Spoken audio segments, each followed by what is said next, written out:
Well, here we are back again. Now we've got some understanding of what paradigms are. We know that if you know how to get to where you're going, you're probably going in the wrong direction. You're not going after what you want. See, the beautiful thing about goals is that it's a forever, never-ending experience. You're going on a journey. You're always going where you've never been. That's what life is about. Life is an exciting adventure. It should never be a bore. And it can be, but only if you follow the right rules. Now, I'm betting that you went and sat down again at the table and you picked up your dream and you've itemized it. I am so happy and grateful now that. Now that you've done that, there's a little internal war going to start going on. Because you see, the paradigm is there in your subconscious mind. It controls your vibration, therefore it controls your actions. Now, there was a doctor, I'm going to digress for a moment, and I'm going to share something with you that I consider the most phenomenal idea that I have ever learned. I had been studying this material for a good 9 years, trying to figure out, why was I winning? I was winning, but I didn't know why. And you know something? Most people that are winning don't know why. Then I was what you call an unconscious competent. I was competent, but I didn't know why I was. I was winning, but I didn't know why. Therefore, I had something that was non-transferable. You're going to become a conscious competent, and you're going to know why you're winning, and therefore you can share it with your kids, your family, your friends. That's the beautiful part about this. Now, I have to take you back to the year 1934. Long time ago, you've got to admit. There was a doctor by the name of Truman Fleet in San Antonio, Texas. And he was actually appalled at the state of the healing arts. He said, we're not going about this. We're not doing this right. He said, we're treating the symptoms of disease. We're not treating disease at all. When you operate on the body or you're asking them, how do you feel? You're treating symptoms. You're not treating the cause of problems. Yet he said, everything originates in the mind. U.S. Anderson wrote one time, when we fully realize that thought causes all, we'll know there's never any limits. We ourselves do not impose. It starts inside. He said, we've got to heal the body, mind, and the soul. We've got to heal the whole person. And he said, nobody's ever seen the mind, ever. The mind is not a thing. Now, most people, when they think of the mind, they actually think of the brain. You might be doing that right now, but that is not the mind. See, the brain is part of the body, a very important part of the body. In fact, that's where the electrical control system is set up for your entire being. This body is a magnificent machine. It's controlled by the mind that sets off the central control system we call a nervous system. Do you know that your nervous system, the electrical system in your body, would make the electrical system in a supercomputer look like a toy? Now, when I get into this, you may think, God, I'm never going to learn all that. You don't have to learn all that. I just want to lay some basics for you to help you understand what I'm going to tell you. And Fleet said, if we're going to help people, we've got to have a picture of the mind. So he said, this is a picture of the mind. Now, I think that's the greatest idea I've ever learned. That's called the stick person. And you'll see the big circle at the top has a line right through the center. On the top half of the line is the conscious mind. And on the bottom half is the subconscious mind. Now, the subconscious mind and the conscious mind working together express themselves through that small circle in the bottom that we call the body. The body is the instrument of the mind. Before the body does something, it has to happen in the mind. We're working from a higher to a lower potential. There's a power flowing to and through us that has no limits. The only limit placed on the power is the limit that's placed on the form through which it's flowing. It's something like electricity. Look at a light bulb for a moment. That is not electricity. That's the expression of electricity. See, the only limit placed on electricity is the limit that's placed on the form through which it's flowing, namely the transformer or the bulb. If you want more light, put in a bigger bulb. Well, if we want more action, plug in a bigger idea. Now he said, this drawing represents the mind. The top half represents the conscious mind, the bottom half represents the subconscious mind, and the small circle represents the body. Now I'm going to take the conscious mind off for a minute. Now you just have the subconscious. That is how you arrived on the scene. Your subconscious mind was wide open. Your subconscious mind has no ability to reject anything. Whatever you turn over to it, it will accept. You see, as a little baby, you arrive on the scene like that. That's how language is learned. That's how you pick up all the idiosyncrasies of the people around you. Now, there was genetic conditioning prior to you arriving on the scene.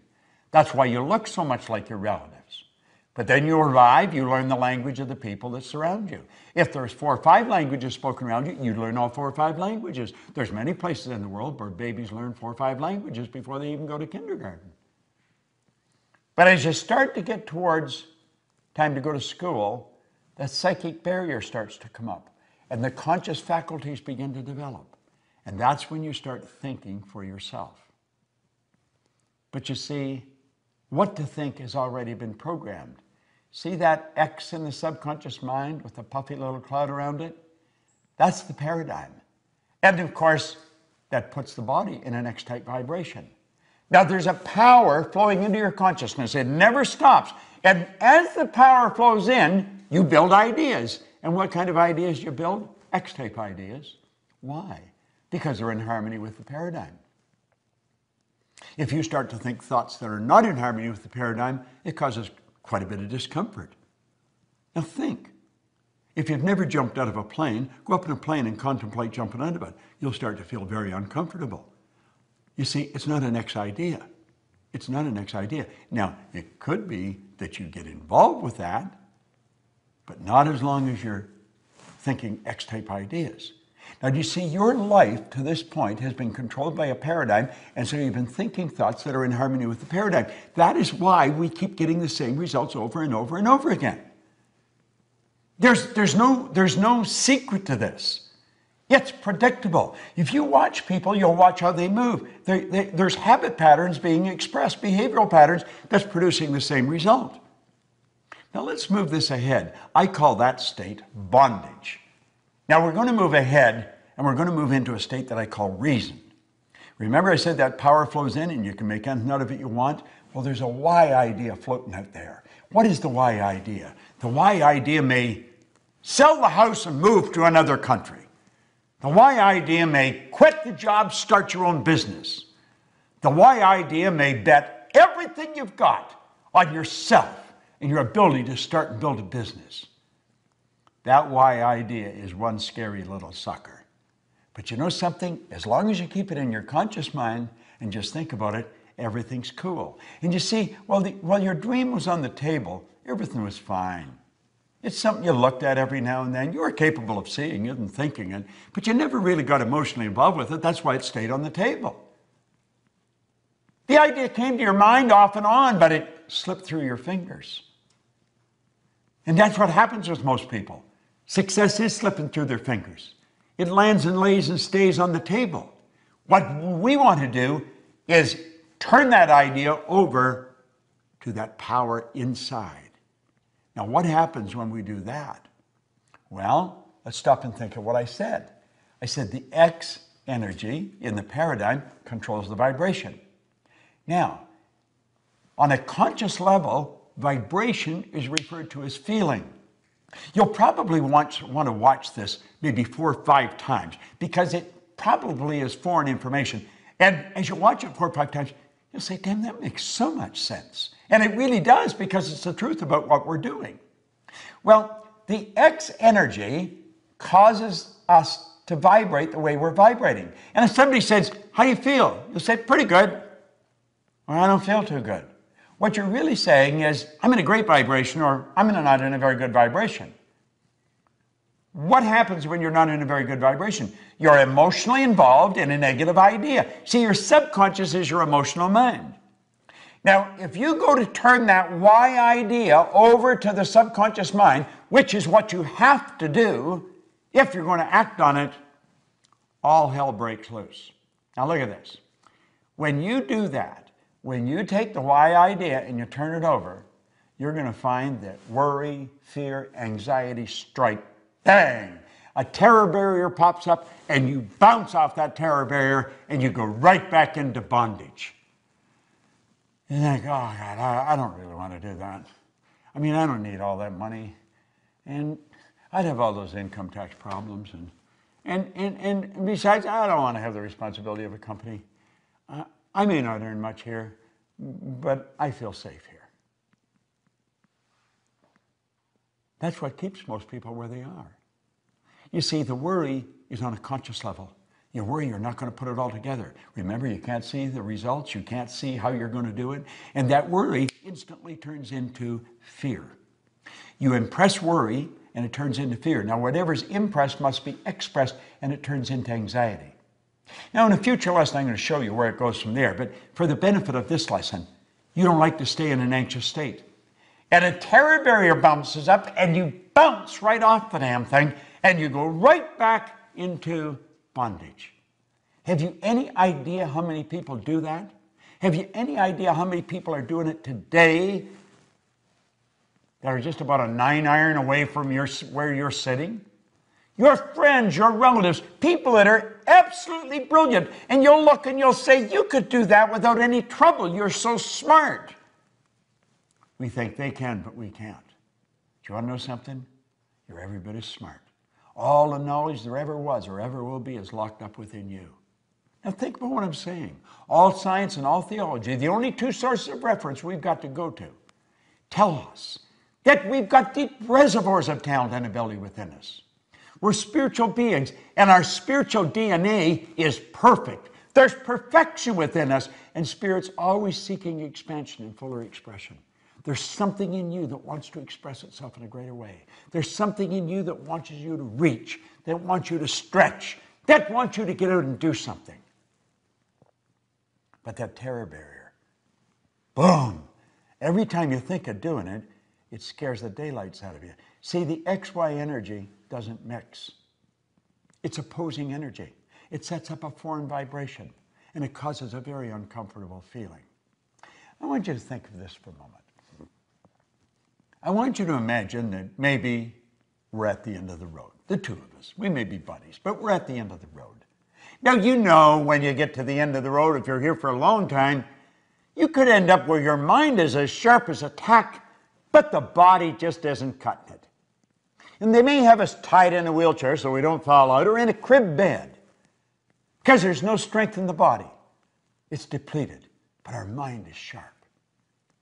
And so all we got to do is sit there. Wouldn't it be a terrible thing to reflect back on all those dreams we left on the table? Wouldn't it be a terrible thing to sit there and say, I wonder what would have happened if we had moved there? I wonder what would have happened if I had built that company. I wonder what would have happened, but I can't go back. If only I could go back and do it again. If I had known just how short life really is. If only. Wouldn't it be much better to sit there and relive all the big moves we made? Even the big losses would be exhilarating to relive them. Wouldn't it be wonderful to go back and relive the dreams that we conquered? Oh my goodness, I think that would be great. Well, you see, you've got a choice. And you can go crashing right through that terror barrier. Joseph Campbell said, the cave we fear to enter holds the treasure that we seek.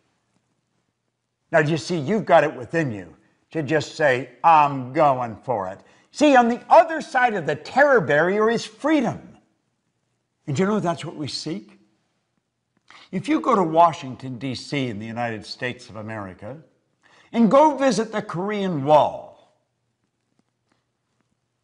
in honor of all the Americans that lost their life in Korea, you will see carved into granite,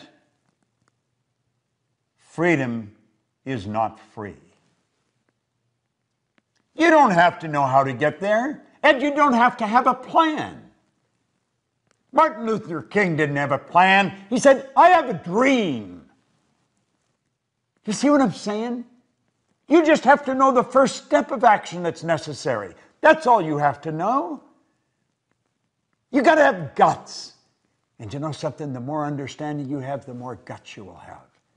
When you go crashing through that terror barrier, the fear doesn't leave, the uncomfortable doesn't leave, but through the repetition of impressing the why idea over and over and over, it eventually leaves. And you build a new paradigm. And then you start the same journey over, but you're starting it from a different place. Where you started here, now you're starting up here. And you've got all the experience.